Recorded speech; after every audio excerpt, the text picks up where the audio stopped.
সিফালৰ পৰা আহিছে, এটা বাইক জুৰিয়া বজাৰৰ পৰা আহিছিলে। আচ্ছা দুইটাই মই সন্মুখামুখি মাৰি দিছে। এটা বাইকত দুটা ল'ৰা আছিলে। এখন বাইকত দুটা ল'ৰা আছিলে আৰু এটা বাইকত এটা বুঢ়া মানুহ বৃদ্ধ। সেইজন জখম হৈছে নে? জখম হৈছে। কেইজন জখম হৈছে টোটেল? টোটেল 3জন জখম হৈছে অলৰেডি। কেইজন ঢুকাল? 2জন স্পট ডেড বুলি গম পাইছোঁ আমি। দুটা বাইকত 4জন মানুহ আছিলে, এজন মাইকী মানুহ আছিলে।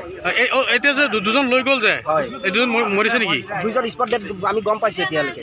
উঠাই পেলাই যি দ্ৰুতগতিৰে ইয়াত চলাই তেওঁলোকে নিজৰ লগতে বেলেগৰো বিপদ কঢ়িয়াই আনিছে। গতিকে এই ক্ষেত্ৰত আমি আমাৰ জুৰিয়া পুলিচ প্ৰশাসনক আহ্বান জনাওঁ যে তেওঁলোকে দ্ৰুতগতিৰে বাইক চলোৱা আৰোহীসকলক নিয়ন্ত্ৰণ কৰে, লগতে বাইকাৰ্ছ আৰু যিসকল পথচাৰী আছে তেওঁলোককো মৃত্যুৰ পৰা ৰক্ষা কৰে। ইতিমধ্যে আমাৰ জুৰিয়াত এনেকুৱা কেইবাটাও ঘটনা হৈ গৈছে। গতিকে আমি আমাৰ পুলিচ প্ৰশাসনক পুনৰ আমি আহ্বান জনাইছোঁ যে আমাৰ অঞ্চলত এনেকৈ দ্ৰুতগতিৰে মটৰচাইকেল চলোৱাসকলক নিয়ন্ত্ৰণ কৰে। এইখিনিয়ে মোৰ ক'বলগীয়া। এতিয়া 2জনকে লৈ গৈছে এম্বুলেঞ্চত।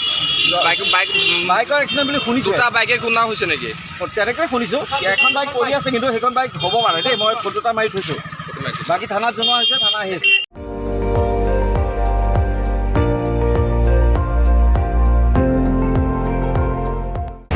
আপুনি চাই আছে ND24, সৰ্বশ্ৰেষ্ঠ নহয় সৰ্বোত্তমৰ দৌৰ।